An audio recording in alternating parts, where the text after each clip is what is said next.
Namanya adalah Bilal bin Rabah, muazin Rasulullah, memiliki kisah menarik tentang sebuah perjuangan mempertahankan akidah. Sebuah kisah yang tidak akan pernah membosankan, meski terus terulang-ulang sepanjang zaman. Kekuatan alurnya akan membuat setiap orang tetap penasaran untuk mendengarnya. Bilal lahir di daerah As-Saroh, sekitar 43 tahun sebelum Hijriah. Ayahnya bernama Rabah, sedangkan ibunya bernama Hamamah, seorang budak wanita berkulit hitam yang tinggal di Mekah. Karena ibunya itu, sebagian orang memanggil Bilal dengan sebutan Ibnus Sauda, putra wanita hitam. Bilal dibesarkan di kota Ummul Qura, Mekah sebagai seorang budak, milik keluarga Bani Abdudar. Saat ayah mereka meninggal, Bilal diwariskan kepada Umayyah bin Khalaf, seorang tokoh penting kaum kafir. Ketika Mekah diterangi cahaya agama baru, dan Rasul yang agung mulai mengumandangkan seruan kalimat Tauhid, Bilal adalah termasuk orang-orang pertama yang memeluk Islam. Saat Bilal masuk Islam, di bumi ini hanya ada beberapa orang yang telah mendahuluinya memeluk agama baru itu, seperti Ummul Mukminin Khadijah binti Khuwailid, Abu Bakar As-Siddiq, Ali bin Abi Thalib, Ammar bin Yasir bersama ibunya, Sumayyah, Suhaib Ar-Rumi, dan Al-Miqdad bin Al-Aswad. Bilal merasakan penganiayaan orang-orang musyrik, yang lebih berat dari siapapun. Berbagai macam kekerasan, siksaan, dan kekejaman mendera tubuhnya. Namun ia, sebagaimana kaum muslimin yang lemah lainnya, tetap sabar menghadapi ujian di jalan Allah itu, dengan kesabaran yang jarang sanggup ditunjukkan oleh siapapun.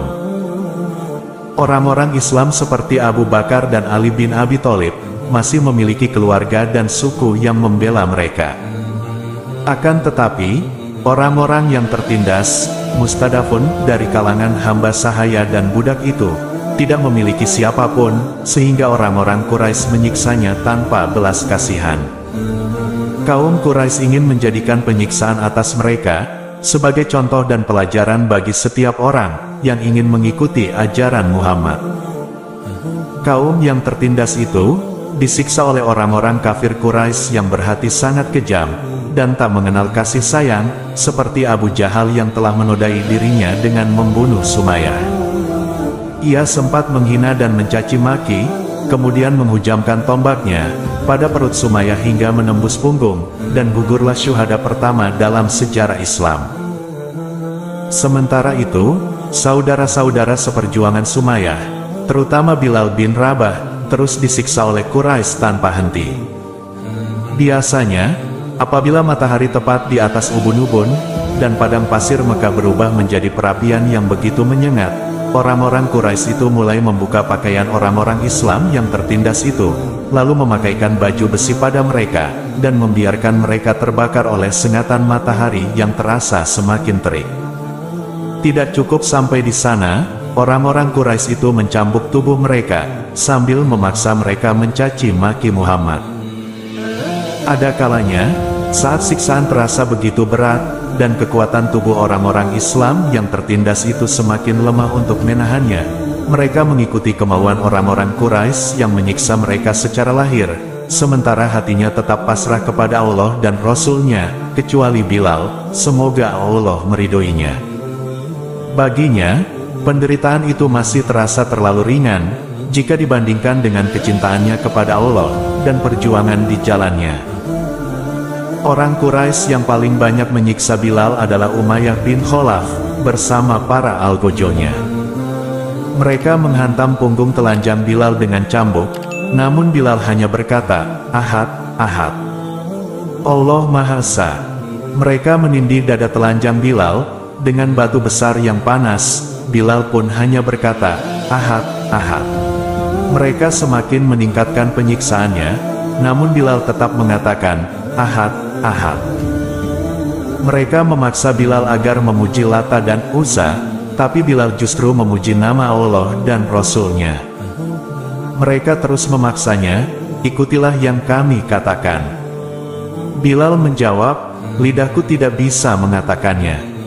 Jawaban ini membuat siksaan mereka semakin hebat dan keras.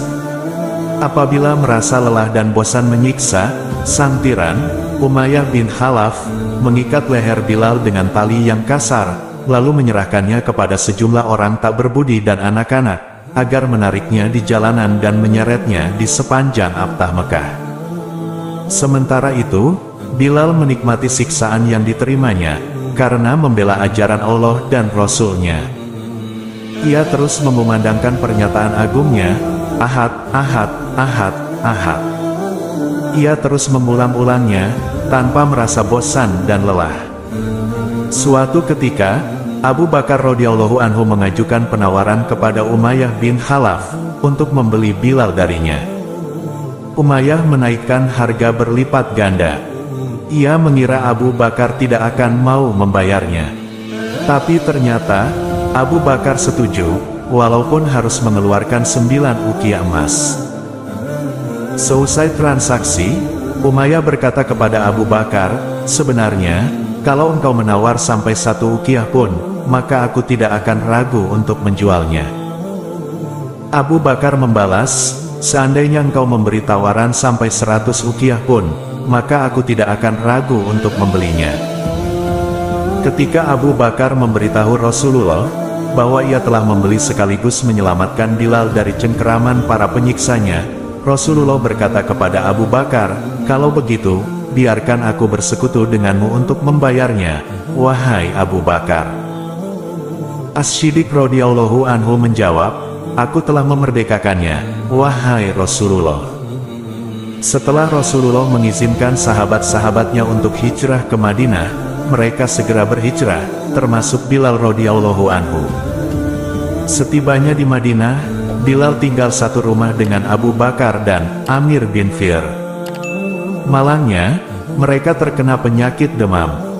Apabila demamnya agak reda, Bilal melantunkan gurindam kerinduan, dengan suaranya yang jernih. Duhai malangnya aku, akankah suatu malam nanti, aku bermalam di Fah dikelilingi pohon iskir dan jalil? Akankah suatu hari nanti aku minum air mijanah? Akankah aku melihat lagi pegunungan Syamah dan Tafil?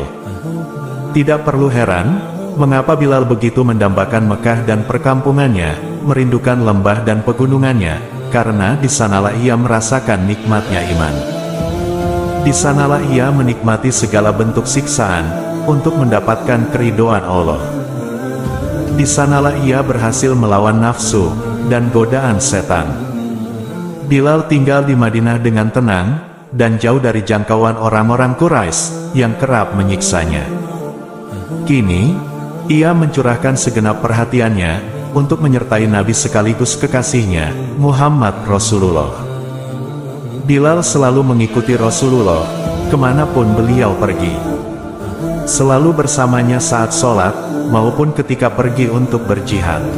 Kebersamaannya dengan Rasulullah, ibarat bayangan yang tidak pernah lepas dari pemiliknya. Ketika Rasulullah selesai membangun Masjid Nabawi di Madinah, dan menetapkan azan, maka Bilal ditunjuk sebagai orang pertama, yang mengumandangkan azan, muazin, dalam sejarah Islam. Biasanya, setelah mengumandangkan azan, Bilal berdiri di depan pintu rumah Rasulullah seraya berseru, Hayya 'alas sholah, hayya 'alal falah, mari melaksanakan sholat, mari meraih keuntungan. Lalu, ketika Rasulullah keluar dari rumah dan Bilal melihat beliau, Bilal segera melantunkan iqamat.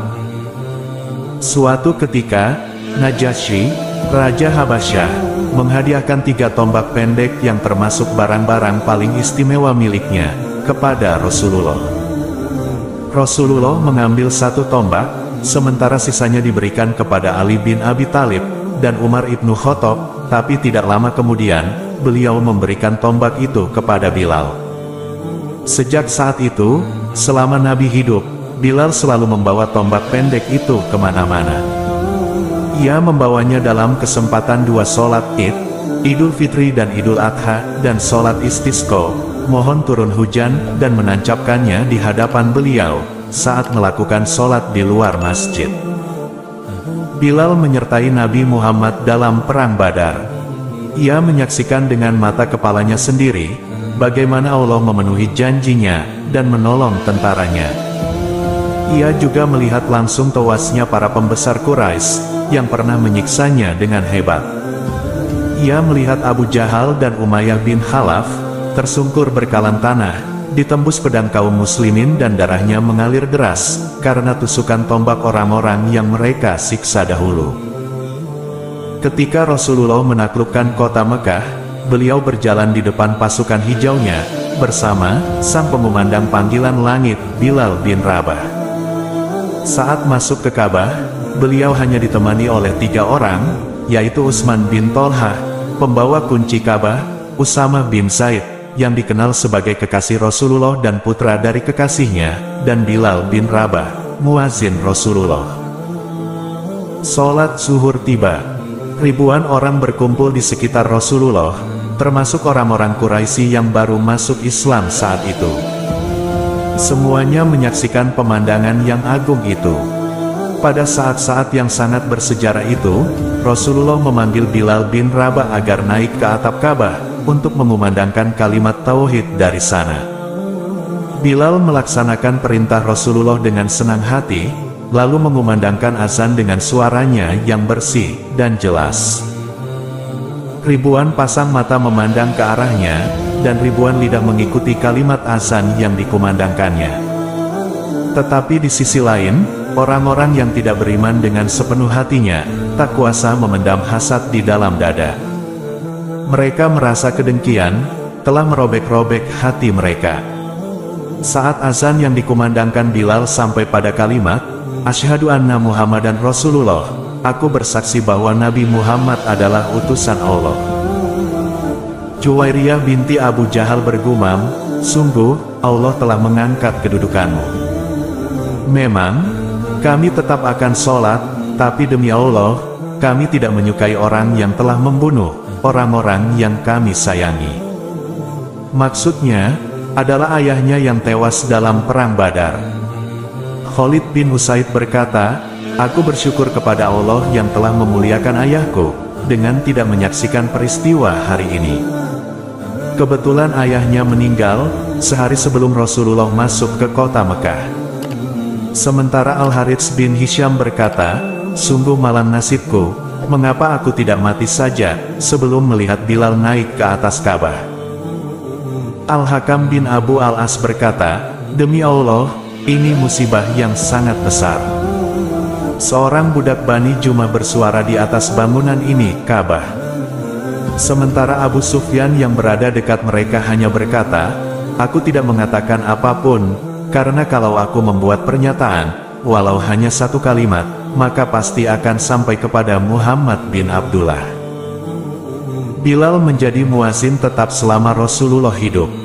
Selama itu pula, Rasulullah sangat menyukai suara yang saat disiksa, dengan siksaan yang begitu berat di masa lalu, ia melantunkan kata, Ahad, Ahad. Allah Maha Esa. Sesaat setelah Rasulullah menghembuskan nafas terakhir, waktu sholat tiba.